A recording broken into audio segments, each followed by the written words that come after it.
My friend, it's always great talking to you, man. But this is really cool for me because we've known each other for a long time, and the fact that Fugitive is going to be performing as we speak this Friday at Chevrolet Indie Fridays.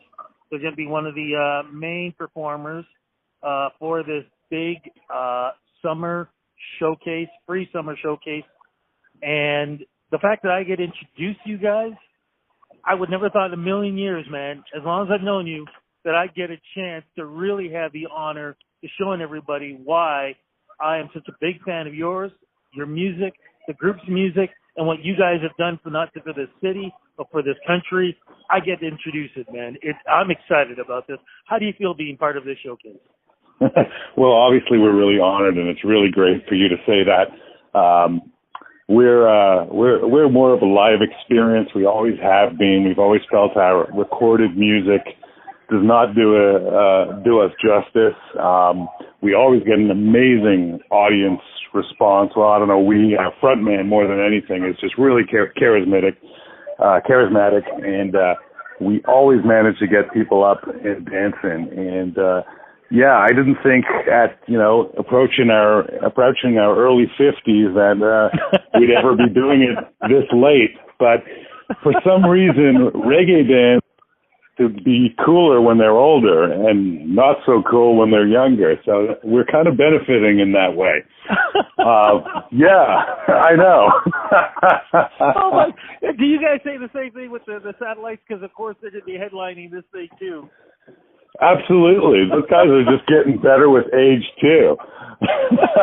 Oh my goodness. I really feel that way. Do you remember when you guys first started Fugitive? And what, I mean, for you guys, what was it like back then? So our singer Winston Hosang, who's Chinese Jamaican, transferred high schools from Oakwood, which has a great music program, to Forest Hill Collegiate, which also has a great music program. And we just got we started talking in music class, and we both had a mutual love of reggae. I was born in Cape Town, South Africa, so I always was interested in music, that was kind of different. So when we met up, we automatically connected, and we brought some horn players from the music program at Oakwood. The rest of the guys came from Forest Hill, and we said, let's do this thing. So we were still in high school. We were still 18 years old, and we somehow finagled a Monday night gig at the Bamboo. So they had one bartender on, and about 450 of our friends showed up. And they said, you guys can play here anytime, just make sure you guys are 19. So we waited about a year, and it all kind of took off at the Bamboo for us. Now, people should remember, we're talking about the 80s here, correct? The late 80s, yeah. We've been together a long time. We're tight. 30 plus years we've been together. Okay, so people should realize, too, during that time, reggae music was making a surge. Yes, there was, there was popularity in the 70s and 60s, of course, but it was kind of like an underground. The 80s kind of really brought it up, where when you were hearing that music on, say, like Chum or CFTR or that kind of stuff, can you talk about how that music and the music that you guys are doing was influencing popular music in general, and the fact that people were turning around going, I'm sorry, where are you guys from? Toronto? What? Well, you could go out on any given night in Toronto, Monday to Sunday, I don't care, and there would be a couple of reggae bands playing. It was so popular, and that's really in thanks, in large part, to Patty and Richard at the Bamboo. I mean, they created a scene unlike any other at the Bamboo, which we sorely miss. And our first real experience was seeing the Satellites live, and have a legend in Toronto named Jeffrey Holder mixing them. And he just blew our minds. And we said, we want to do that, and we want to have that guy mixing us. And he's still actually our sound engineer today. So he's really considered part of the band. And at first, we just kind of tried to emulate that kind of like heavy horn sound with a kind of like edgy guitar kind of licks. And do our own version of reggae. And we were very fortunate. a lot of people used to come see us. We got to tour the whole country, playing all the universities and, some larger venues, lots of small dives, and got to see this great country and just try to spread it for years. And we'd love to be part of a resurgence, too. We need some younger cats coming up. There are some young guys around. If anyone's ever seen the Chronicles dub trio, those guys are amazing musicians.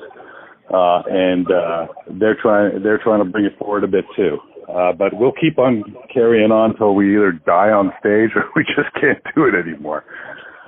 Well, I'm glad you guys still are doing that, though. But when the Bamboo closed, and it was such a, I think to me when the Bamboo closed, that really was the start of other clubs closing down and the changes in music when we got into the 90s and in 2000, where you either had sort of like that grunge sound where people were a little bit more angrier. You had other bands, and I'm not going to say who they were, but weren't playing their instruments, that weren't singing their songs, but they were the ones that were being played on radio. How did it affect you guys in trying to get your music out and your style during that tough time? Yeah, it was tough. I mean, DJ culture really started to take off and influence, everything. I don't care if it was rock and roll, hip hop, house, techno. All of a sudden, the kind of ability of computers to do everything inside the box by yourself just blossomed. And people, I guess, didn't feel the need to get in a group of guys and kind of trade off on that musical tension, which I know the rest of the guys thrive on. I mean, there's nothing better when things kind of go off script a bit and you're improvising and it gets exciting that way. But you can't do that when you're just sitting there. And this is not to disrespect DJs at all. I mean, I know what they do is hard and some of it is extremely creative, but to me, it's just such a lonely proposition to stand on stage by yourself. I know the pay is better, but yeah, that kind of did hurt us. Different kinds of music took off, and it became harder and harder to get noticed, and live performance became that much more important. And we stopped performing live early 2000s just because guys had kids and wanted to take a break.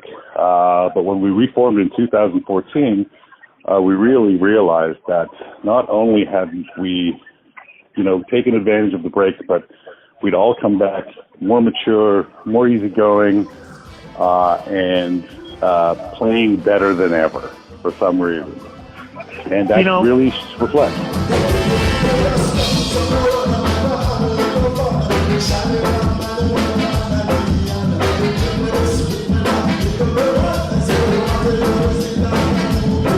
I was about to say too, but even with the break and everything else, we still had that Juno Award-nominated album, The Sound.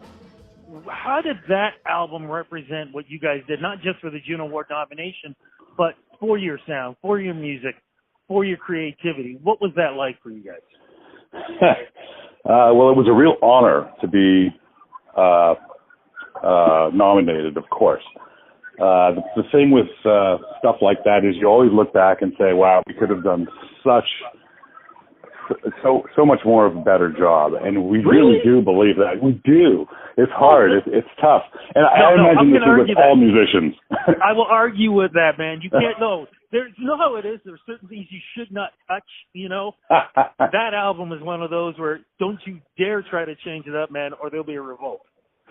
Well, I appreciate that. No one in the band would agree with you, and I think that's just a matter of, getting older, and you think back then what you were doing then, and kind of the sweat and the anger and the fighting that kind of went into it. You'd like to be able to do it the way you feel now, which is, more relaxed and more kind of accomplished and more mature. But yeah, it was a great honor to be nominated. Now, when was it that? Because I remember when I got the email for it, and I couldn't make it down. You guys and the Satellites performed over at the Horseshoe. We did a couple of shows. We first did a show last July at Lee's Palace, which was fantastic. The place, it was sold out. We really connected with those guys again, and we had played with them on tour before. So we said, let's do another one, and we decided we'd play the Horseshoe, because believe it or not, we'd never played there. We had been banned from playing there by Patty and Richard at the Bamboo, God bless them. They said, if you play at the Horseshoe, you're not playing at the Bamboo. And I think back in the 80s and 90s, we were getting close to $5,000 for a Thursday, Friday, Saturday at the Bamboo. So there was no way we were going to kind of risk that. So we always wanted to play the Horseshoe, and we did it. And we had Mike Williams from Much Music DJ. It was a fantastic night. We sold it out. We had to turn people away. We just really love playing with those guys. We get along with them well.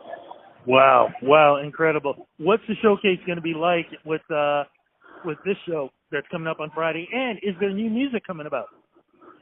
So Satellites are going to start it off at 8 o'clock, between 8 and 9 o'clock. Then we're going to do a set with a guy named Raw Lion, who's really good. We do a 45-minute set with him. And then we're going to take the stage with our lead singer, Winston, from about 10 to 11 to finish it off.